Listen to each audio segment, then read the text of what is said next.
I'm the first woman CEO for CFA Institute, and it's almost 75-year history. I remember once, probably in my 30s, I was doing a TV interview and was listening to how things were going on the TV as to practice to see how it's done. And then I thought, this is like so familiar. And I put a sportscast on, and I put the investing, the news channel for investing on, and they were exactly the same thing. There was no difference, and it was frenetic, and it was men, and it was sort of gamified, and that oftentimes isn't compelling for people looking for real purpose and meaning in what they're doing. It's not a game. It's not that kind of thing that people, even though it's great fun, it's not that kind of thing. And I don't think that is particularly persuasive for women historically. And I also don't think it's necessarily persuasive for the new generation coming into the workforce. I think this generation has much more interest in what's my purpose, what's my impact, how do I line those things up to do something productive that makes a difference. This is Mind the Ceiling, a show about trailblazing women who are shattering barriers. These are the candid conversations that dig in what the journey to finding purpose and climbing to the top of industries is like. All of the victories, hurdles, bumps and bruises, and celebrations along the way. And the tools you can use to be the next ceiling breaker. I'm your host, Tamara Lane. My guest today is Margaret Franklin, President and CEO of the CFA Institute, an organization that has served over 170,000 investment professionals. With over 2 decades of expertise in wealth management at top firms such as Barclays and Bank of New York Mellon, Marg is a financial powerhouse who truly gives 110% of herself into every project she is a part of. To top things off, when Marg wasn't analyzing financial data, she was on 2 wheels, cycling competitively early on. In this episode, Marg and I dive into what it took for her to rise to the top of CFA Institute. We discuss everything to do with Marg's career growth, from running a bike shop to her accidental entrance into wealth management. Marg also opens up about how she handles the discouragement that women face in heavily male-dominated industries and her definition of success. And this is how she describes her journey to finding purpose. And if you could describe your journey using one word, what would it be? Eclectic. Eclectic? That's the first time we've heard that. I love that word. Why? I think I could probably knit together a pretty good narrative about my career in hindsight, and it would sound systematic, it would sound intelligent, and it would sound intentional. And yet I think I've really ticked and tacked from one thing to another, and said yes to a lot of things that intrigued me or attracted me, either by the person, the objective, or intellectually. And so I think I think it was more organic, more eclectic, and less intentional than I could say it from looking backwards. Eclectic. That's a first. And what purpose does that hold? I think it's generally to find places where I can add value. Usually that's by building teams, defining a vision, and then get cracking on it. And I love that you said that you say yes. Is that something that you've either learned to do, or is that something that you've kind of taken in as a way that you live your life? I think actually as a young child, I probably was somebody who just kind of threw myself into things. I think my parents, for better or worse, would confirm that. And I think at times it was sort of charming and engaging, and other times, annoying and probably sometimes a little frightening. But I think as I've become older, and particularly as my children have been growing up, and in particular entering the workforce, and you look at it through a parent's eyes and through an adult's eyes with a long career, and you still feel like just yesterday that was you, I think I become much more conscious about saying yes. I think you have to keep reminding yourself to say yes. I couldn't agree more. Saying yes when you're not certain what the outcome will be is difficult, but that risk can be so rewarding. For Marg, her latest big yes landed her as president and CEO of the CFA Institute. Most people would know us through our CFA charter program and exams. They are, arguably the most rigorous and most intensive credential program for the investment management industry.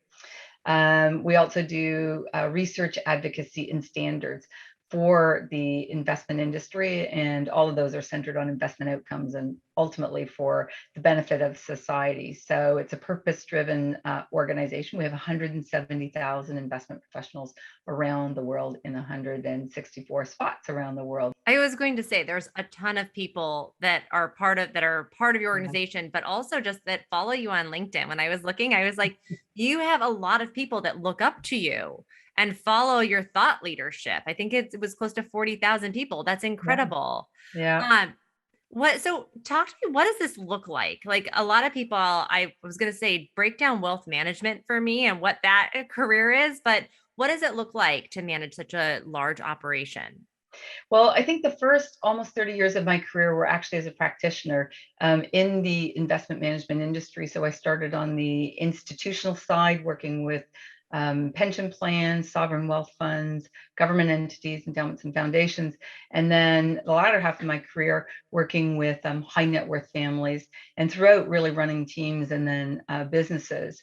Um, so, it's like most professions, it seems opaque. And I think because of the jargon that we use and the way it's often described or characterized with our clients, it can be very intimidating, confusing, and as I said, opaque. And so I think a lot of what I've done in my career is really try and take the complexity out so that investors who ultimately own the assets can make really good decisions. And then in running teams to make sure that we are doing what we say we're going to do for our clients. So CFA Institute is the place where investment professionals from career entry to career exit come to be skilled, upskilled, or reskilled. And I think about that a lot as I have gone through my career. And, there have been many times where I've taken a pivot and really looked for that kind of training and credentialing. And then a lot of what we do is research on and advocacy and then standards on things that make the integrity of our markets better for investors. So because we are a not-for-profit, when the profits we have, we actually redirect them again to things that make the capital markets better and make professionals better. I love that. Can you explain how you do that, especially with so many people that look up to you and look for those standards? So one of the things we do is we use a really rigorous approach. We have neutrality, which actually in the world environment that we live in these days and context is a pretty valuable quality and trait. So we don't have an imperative for a particular commercial outcome, and we have a whole heterogeneous group of people around the world from different parts of the market. And so we capitalize on that to try and look at things that will make the profession better. So the one we are most notably known for is our global investment performance standards. And that's really, it sounds mundane and pedestrian, but when we launched those standards, it was really hard to compare the performance of different investment managers. And you can imagine that makes it really difficult for investors to size up and evaluate the funds that they're going to invest in. And so we have the global investment performance standards. They are recognized around the world. And that is one that has been really, I think, a foundation for us for credibility. Most recently, though, we just launched our standards for environmental, social, and governance, also known as ESG standards. And those really help investors who want to have those types of funds and evaluate those types of funds to put their money to it, to do that on a comparable, clear, transparent, reliable sort of way. So that's That's the kind of thing we do on the standard side. And then, of course, we set the standard for investment professionals for that foundational knowledge, particularly through our CFA charter program. That's so incredible. And just to kind of geek out a little bit, I mean, I understand how hard it is to come, to get those standards and to get people to agree and then also to kind of adopt them. I've been debating with people about the ESG standards for a very long time. And I know like Larry Fink has been calling for them. So to like be able to do that is such a huge deal. And to have people recognize it is even. Yeah. Yeah. Well, and ours is just, I mean, we're pretty precise. What we focus on is the investment management industry. So there are lots of organizations, some of whom we work with, who are so credible in terms of spaces, whether it's company disclosures, whether it's setting the standards for sustainability goals. And ours is quite specifically focused on investment management products. So, I think that focus and specificity and really capitalizing on what you're good at and what you have competency and capability and a reputation for generally makes those kinds of things more successful than otherwise. Okay, wise words. Picking what you're good at, especially if you love doing it, and training yourself to be the best at that leads to success. But Marg wasn't always an expert at finance. Let's go back to the beginning and see how she recognized her calling. So, can you tell me about where you grew up, where you went to high school? What town was it? What did it look and feel like? I grew up in Toronto, which is maybe not the most cosmopolitan city, but it's certainly one of the most multicultural cities in the world. I went to Loretto Abbey High School, which was an all-girls Catholic school. And I lived here most of my life, and now I live in the US for CFA Institute. Well, so did you have any interest in going into wealth management, into investing when you were in high school? No, what were you interested in? I don't even think I knew. I don't even think I knew. Well, I know I didn't know what it was. And particularly in high school, if you weren't a girl who was exceptional at mathematics, you were certainly not encouraged and probably a bit discouraged from pursuing that. So, I have a classic. I went to university, got a degree in economics, but frankly, I had more history credits than I had economic credits.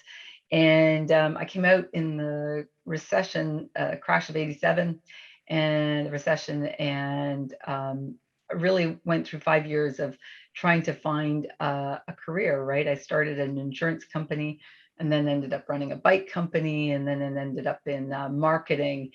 And I am an accidental entrant to the investment industry. I'd been doing market analysis for a Gannett-owned outdoor media company, and the HR person just said, listen, there's a job over at State Street Global Advisors, and they want somebody who can essentially do what is now known as Microsoft Office. I could take data, analyze it, write a report, and make a good presentation for somebody else to do. So that's how I got there. And I didn't know the difference between a stock and a bond. So quite accidental. I mean, that is exceptional, because I want to say, did you say there was a bike company in there? Yeah. I did. My parents weren't too pleased with that, but I did take a job running a bike store, and I cycled competitively. You did? Okay, so we've skipped over a bunch of things that I feel like are so important to that journey, and it's amazing. So, okay, so you left high school and you went to university.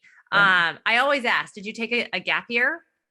No, I didn't. I'm the oldest of 6 children. I'm the first person on my dad's side of the family to go to university, and I think the concept of a gap year was just, I don't even ever think we discussed it. I don't think it was on the table.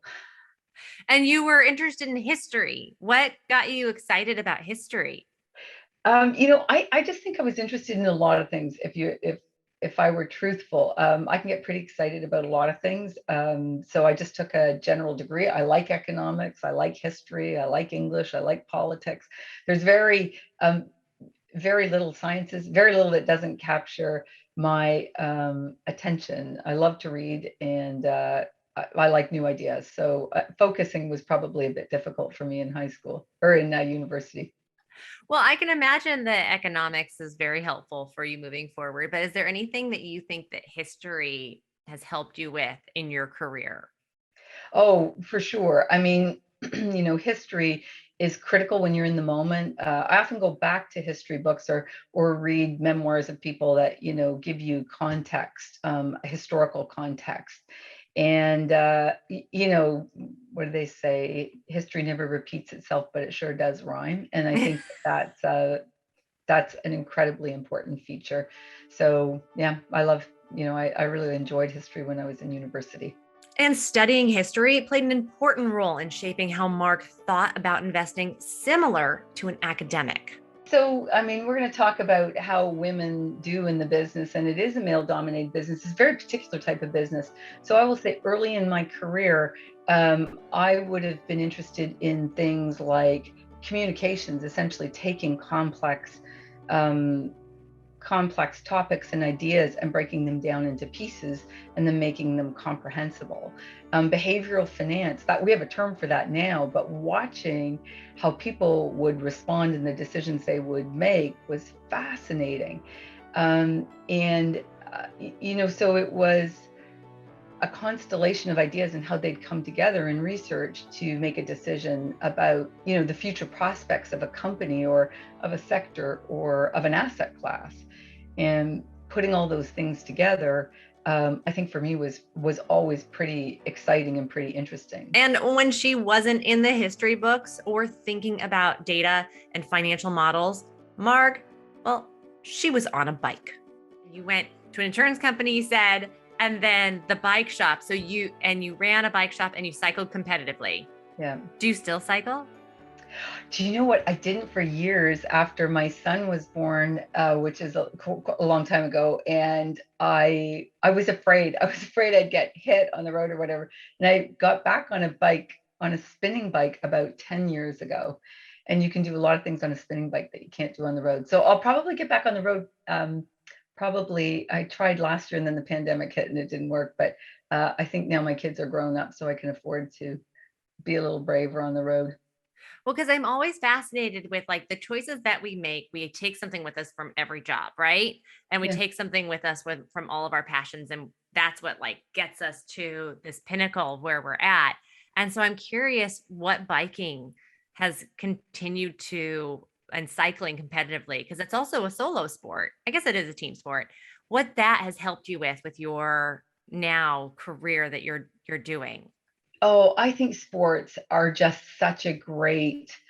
um, such great analogies. And I mean, just coming off of the Olympics, there's just so Yeah. much to learn from sports. So for me, I kind of like the results, like you knew how you did. I actually like the training, and I love the camaraderie of training with people. And I like the systems that supported getting better.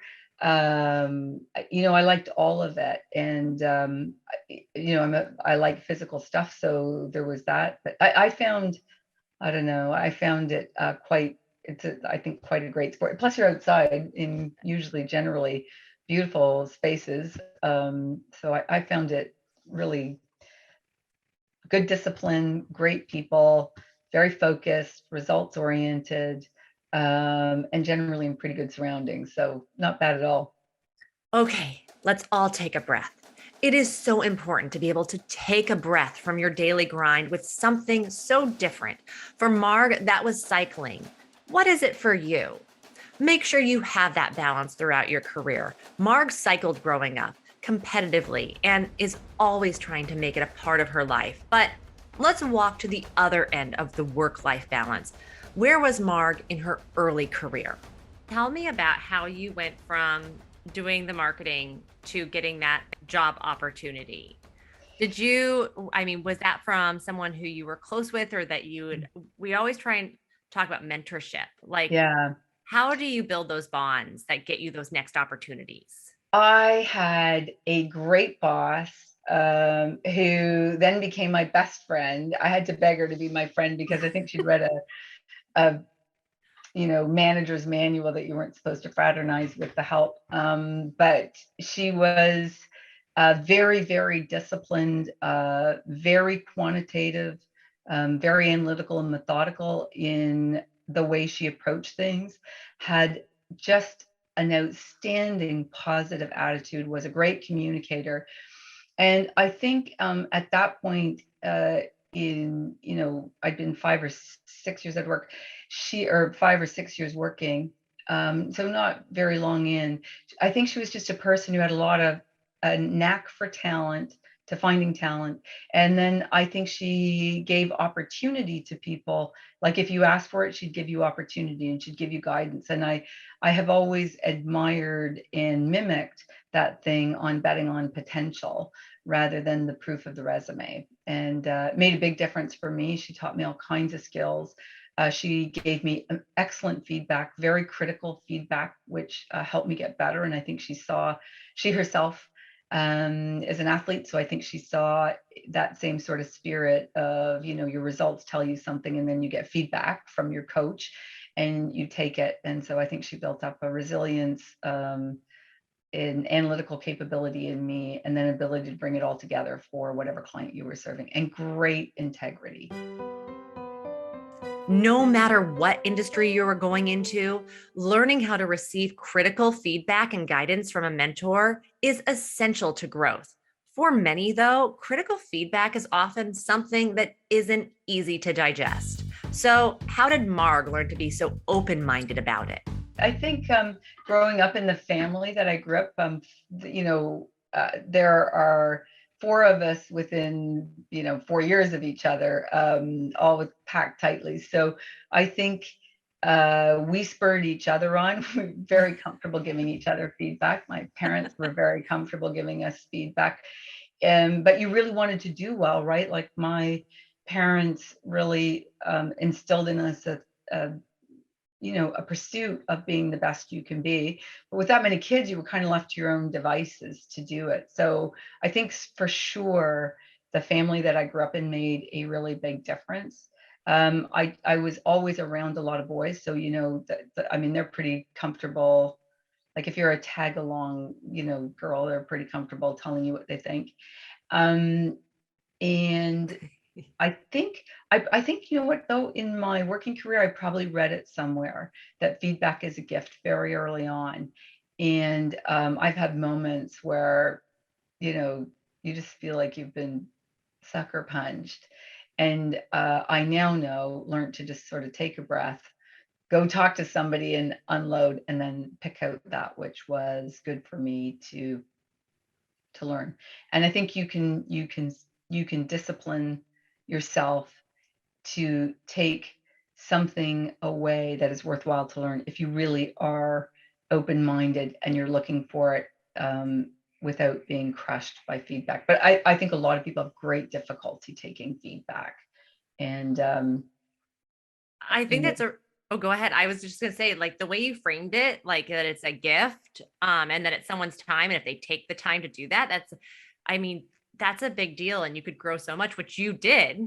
But you also mentioned something that I think is also critical, is asking for opportunity. Yep. And so you did that with this mentor that you're talking about. I've done it everywhere. I like a really good challenge, and I really generally enjoy what I'm doing. I have a lot of energy for it, and I can generally deep dive into a lot of things. So I will always sort of ask for something different, something more. I have a pretty good capacity for work, and now, learning through leading teams is really finding those people who are asking you to pass them the ball. And so if they ask for opportunity, and particularly if it's a stretch one, I think it behooves anybody that you give those to, that you give them feedback, that you help coach and mentor them along.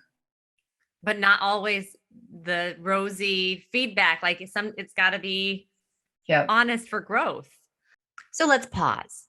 When you're on the other side of giving feedback, it can be extremely difficult finding the perfect balance between honesty and empathy. Here's what Marg has to say. I try and be caring about it. Like it's easy not to give feedback. So because you don't know what the response is going to be. I care a lot about the people that I give feedback to, and I think there's something worthwhile to, from my experience or my skill set or my vantage point, my, the information I have, to be able to share that with people, depending on the relationship.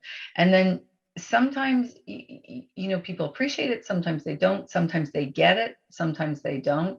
Obviously, when you're in a when you're in the managerial or leader position, there's a fair bit of responsibility that goes with that. So, you really do want to be careful in giving feedback. You want to do it from a caring position, empathetic to the person, because you absolutely don't know everything that's going on in their lives. And I think about that particularly, as we've seen people go through the pandemic. It's revealed quite a bit about people's lives that we don't see at work, that provide great context for how they approach work or how they approach different parts of their life.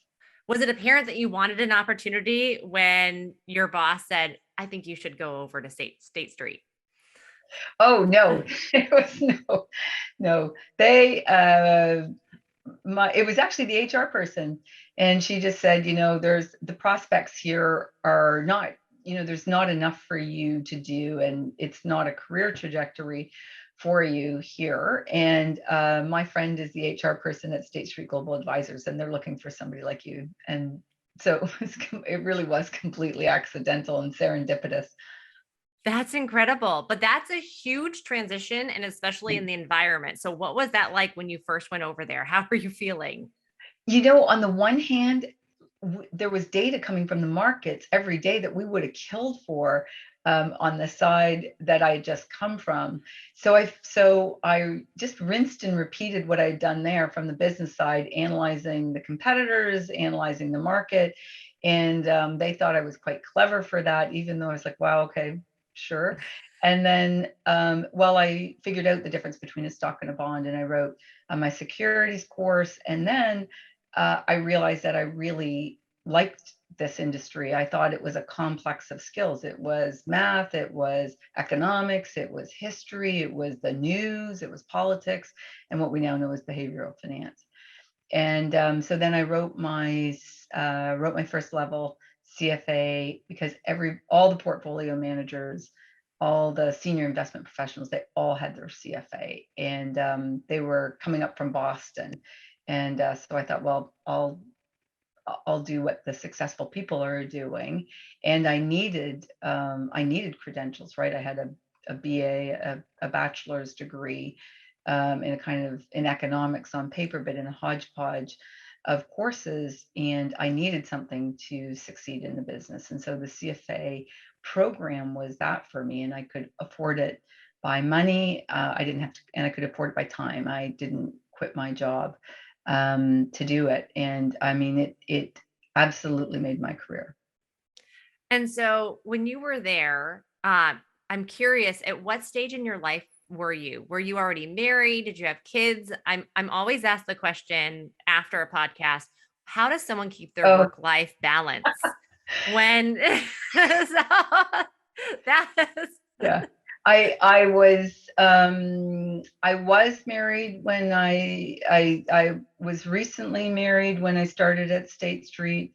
And then 2 years in, I had my first child and my son. And when I wrote my first level exam, I had a 3.5-month-old baby, and I fell sound asleep in the exams. It was awful. I failed.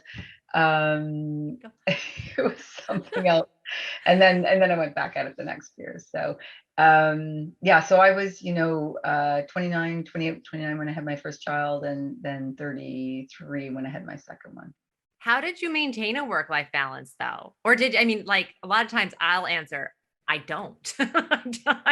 Yeah, I would say I didn't, right? I did work and my family, and that was about it. So I didn't get to read as much. I wasn't as in great shape. I didn't have as much of a social life. But it's funny now that I'm in my 50s and all of our children are now, they're all in the workplace. And,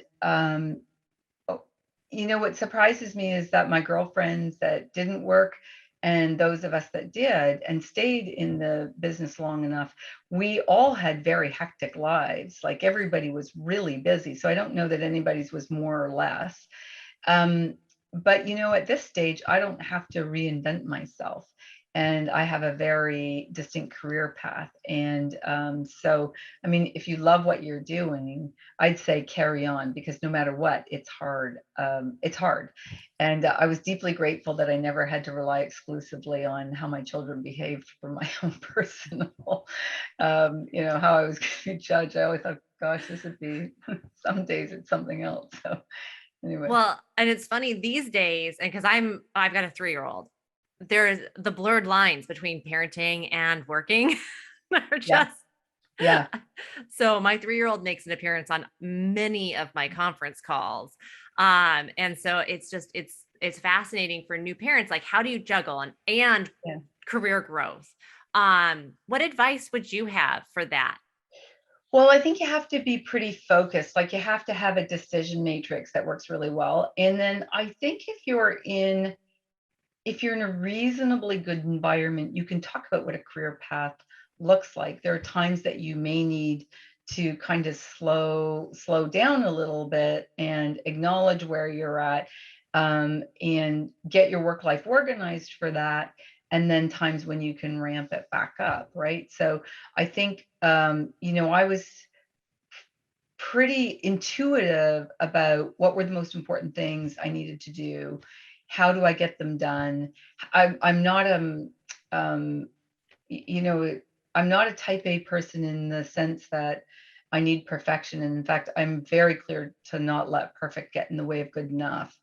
But I am very, very goal driven. So or not goal driven, but if I know what needs to be done, I'll get it done. And so I loved what I did. Like I love what I do, and I've loved what I've done through almost all of my career. And then I was pretty clever, my kids would say, about how we all did homework at the table. So when my kids got older, when your kids are staying up a little bit later, we would do homework together. And, I would bring out my computer and they would do their stuff, and we did that together.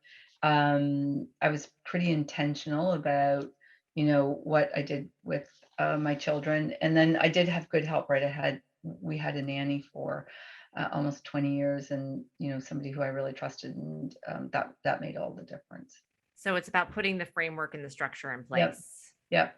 And then I think it's about letting go of a number of things. I think you just have to be very clear about what's important to you, not to let other people tell you or determine what's important to you. And then I will say, I always thought I was a much better mother for working, and in particular when I started to manage people.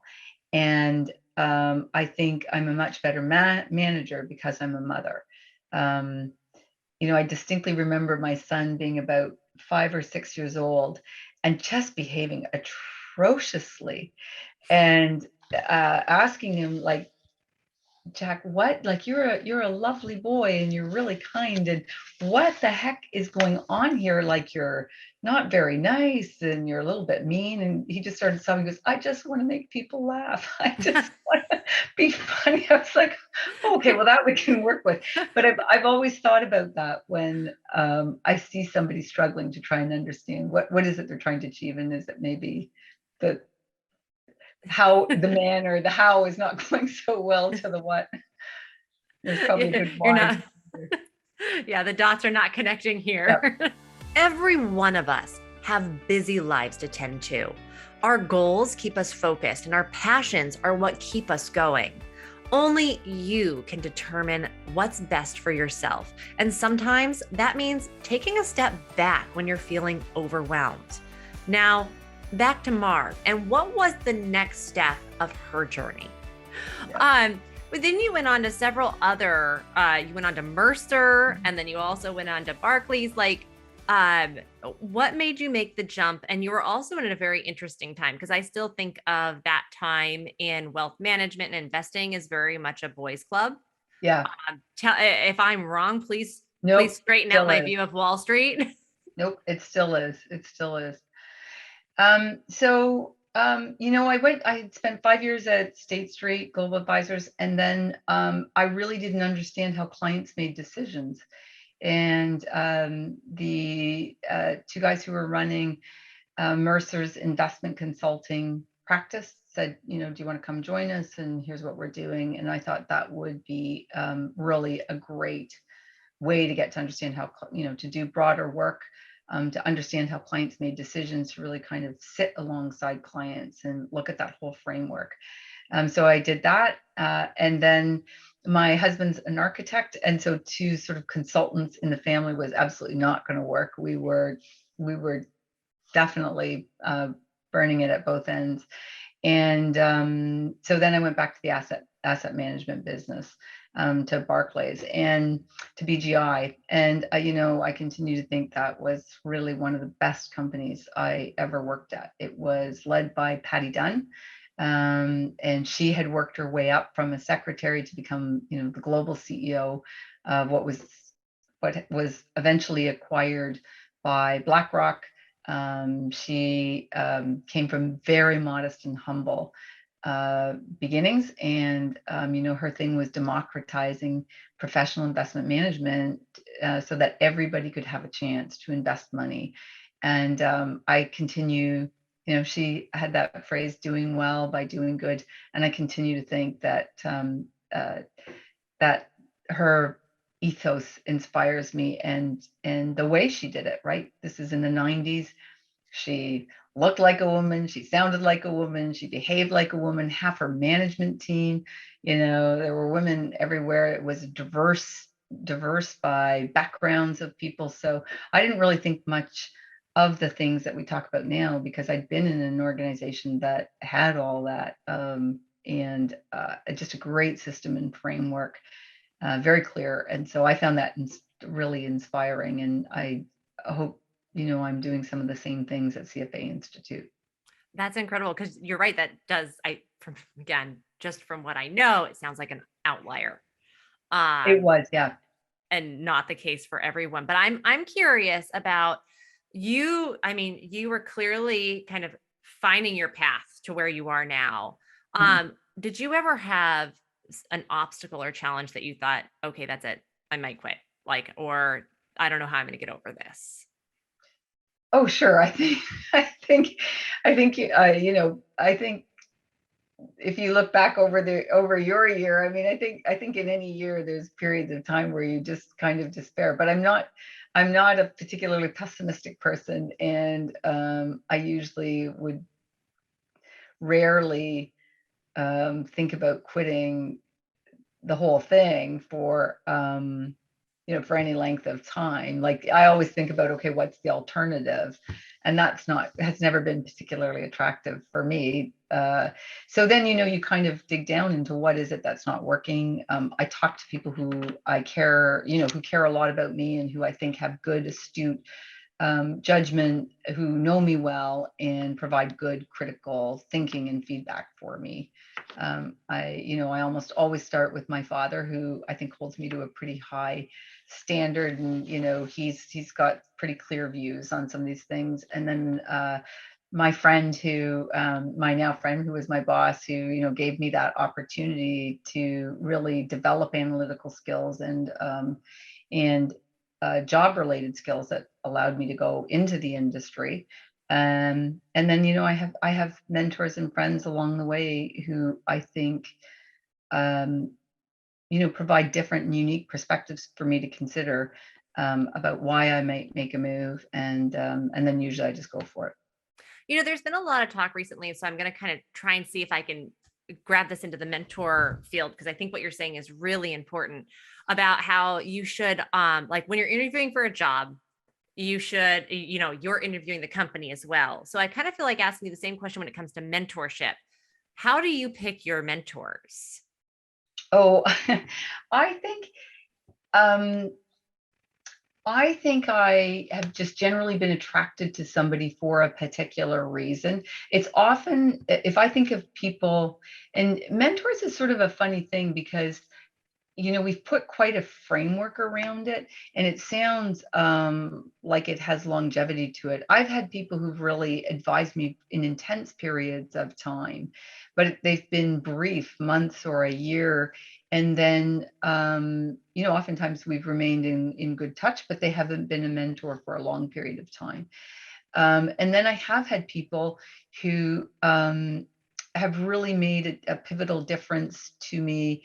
And we probably had a mutual need for each other. So I think about one person who really mentored me. That's when I left, I left Spark VGI. I couldn't move to San Francisco. My husband had a practice here. That opportunity wasn't going to be available, and I was ambitious. I wanted to try, doing more. And I'd been approached by a company, and I was in like 37, 35, to lead their institutional business and be on their executive committee. And it was a huge stretch for me. And at the same time, they'd hired somebody to lead their private equity business. And he's close to 20 years older than me. And at the time, I really needed probably that very senior, accomplished male to help me understand, to put things straight as I was entering into this executive part of my career. And I think he probably really needed somebody young who was, we just had mutual need for each other. Sort of, he needed probably a different perspective. And I would say two things. He was an incredible mentor for me. And then we went through that kind of thorny period of going from mentor to more peer-like. And we were able to navigate, really, I think, able to navigate that. We both had become good friends. We'd become friends as couples. And we, I think, navigated that really well. And he remains really a very, very close friend of mine and of ours. And I think that's a tough one when you just change and you're no longer that mentor-mentee relationship. And that one, I think I navigated quite well, and we navigated quite well. That's incredible. Any tips on how to navigate that? I think transparency is a really good thing. I think kind, compassionate acknowledgement of the gifts that you've been given, what that's meant for you. I wished I'd done it a little more graciously sometimes through that tricky period. But I think, some things are best left unsaid, and you just commit to it. I think if it's somebody who you really want to keep in your life, and I have to say, now I'm just incredibly grateful, and I'm very clear with them, like all the things, how I got here is, he's been a big contributor to that. And I think he takes great pride and great joy, actually, in the fact that he's been pretty important in getting me here. The relationship you have with a mentor can often be a tricky road to navigate. Remember that communication from both ends is key. Now, Mark shares with us what skills and tools she utilizes most while working at CFA.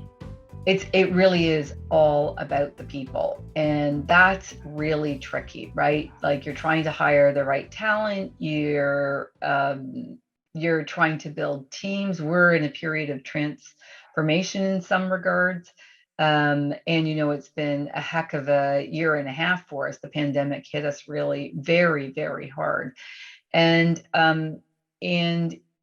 you're trying to build diverse teams, and that can be really hard. You don't get it right all the time. So I think spending a lot of time on the people is really important.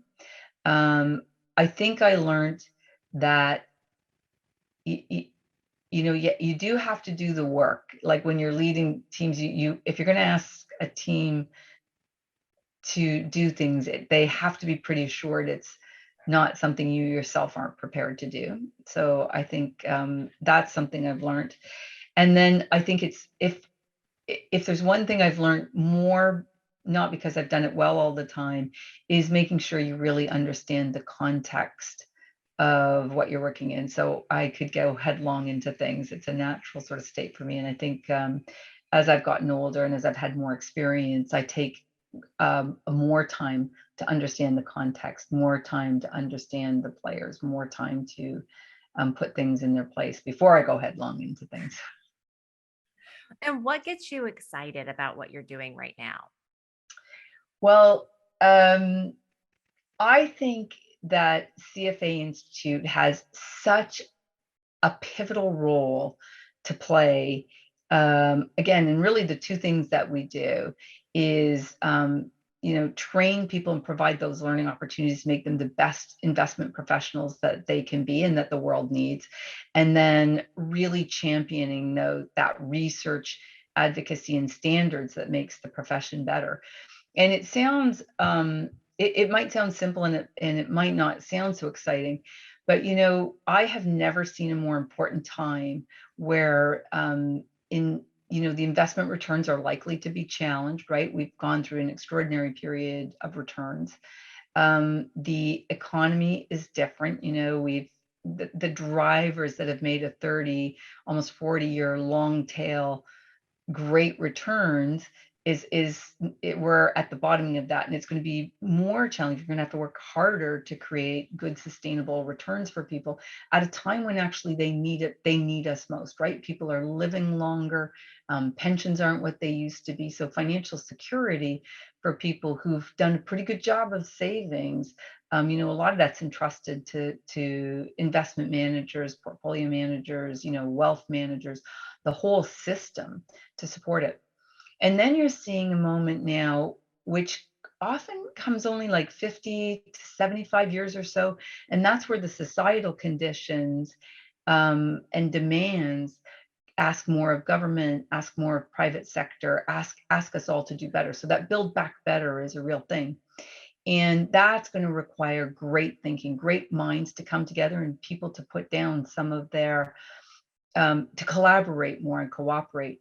And CFA Institute is just a platform in place where we can bring together really some of the greatest minds, and we can be that forum where the intractable challenges of the industry that ultimately have a really serious impact on society with regards to investing, because at the end of the day, you need capital to really affect a lot of the goals and aspirations that we have right now. There's nothing that gets done without the lubricant of capital.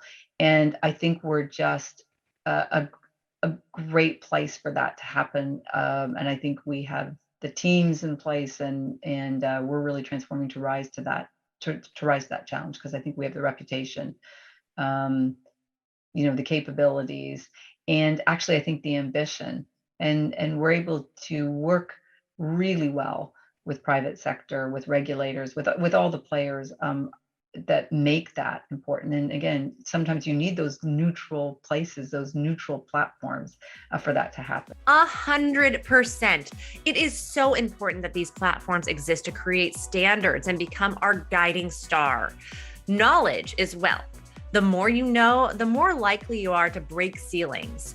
So now let's see what advice Mark has for women wanting to make their mark in male-dominated industries. Well, let me make the pitch to all of your listeners, because here's the thing, there is an incredible push and awareness to get women into the industry, right? And it's still really underrepresented. So if you even think now, you will probably have a good couple of decades before it gets evened out. Part of the thing that I think discourages women from considering it is two things: the Hollywoodification of the investment business. People think it's Wolf of Wall Street. They think it's, greed is good, Gordon Gekko, and it isn't, right? Like that's, like most things that it just isn't that.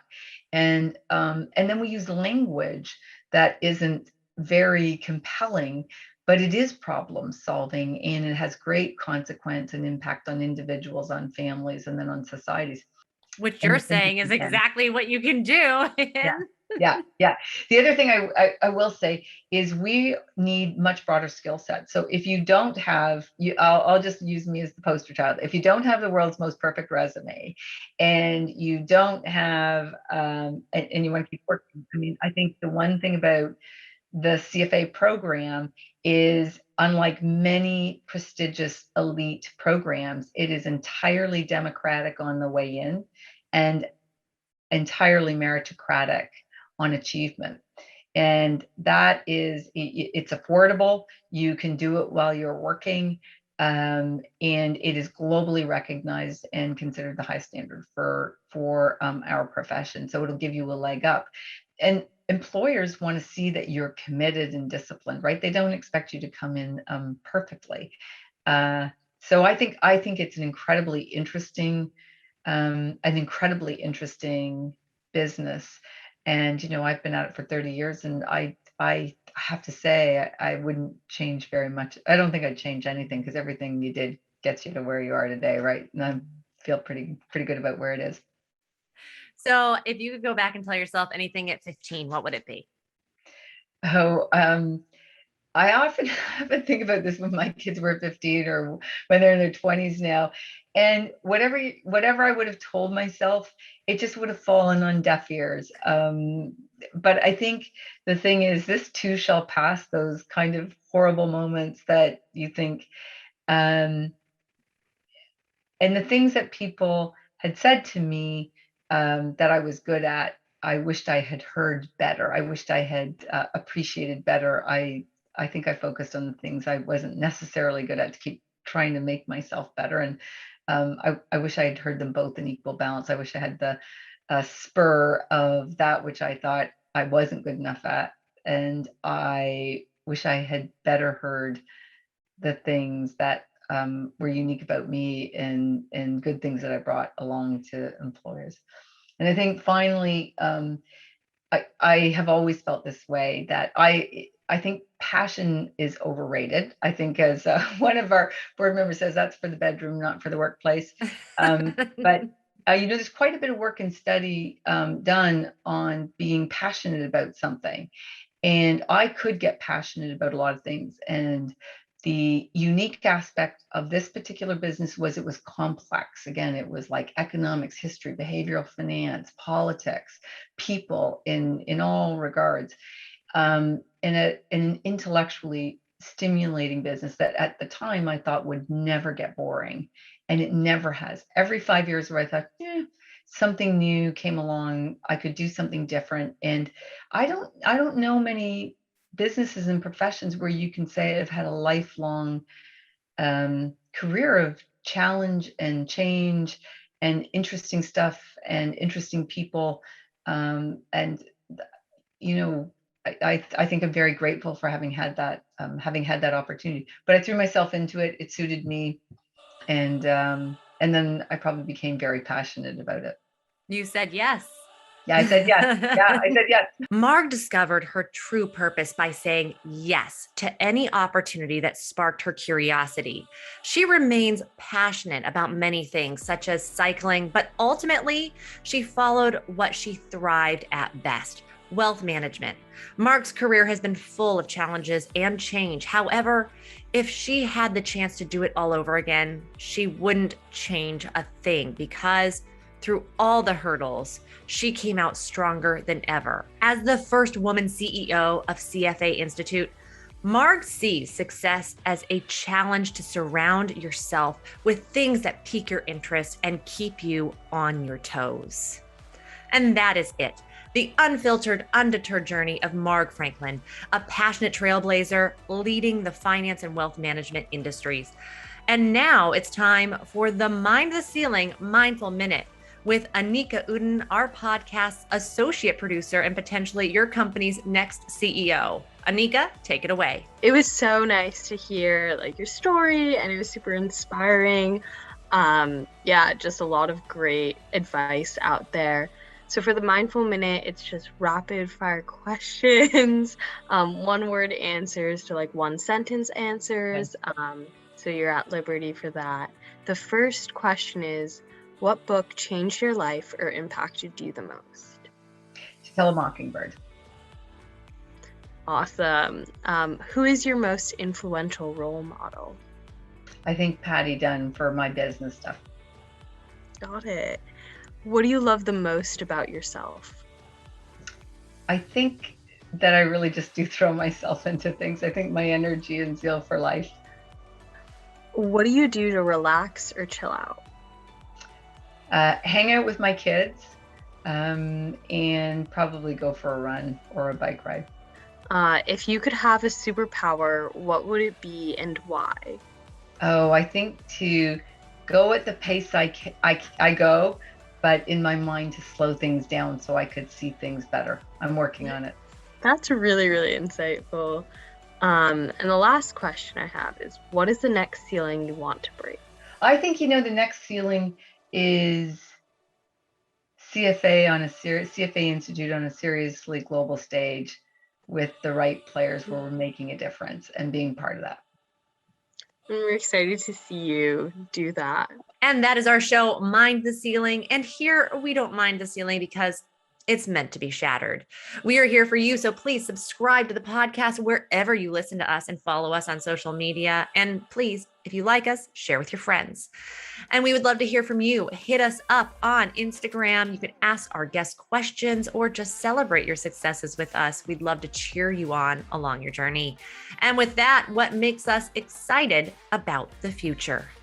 Oh, I think as dire as some things look right now, and there's no place in the globe that isn't untouched by the impact of climate. When I think about the inequities that have been revealed by the pandemic, I'm always struck that things have to get really, really bad before people are catalyzed to make serious movements to actually do what's required.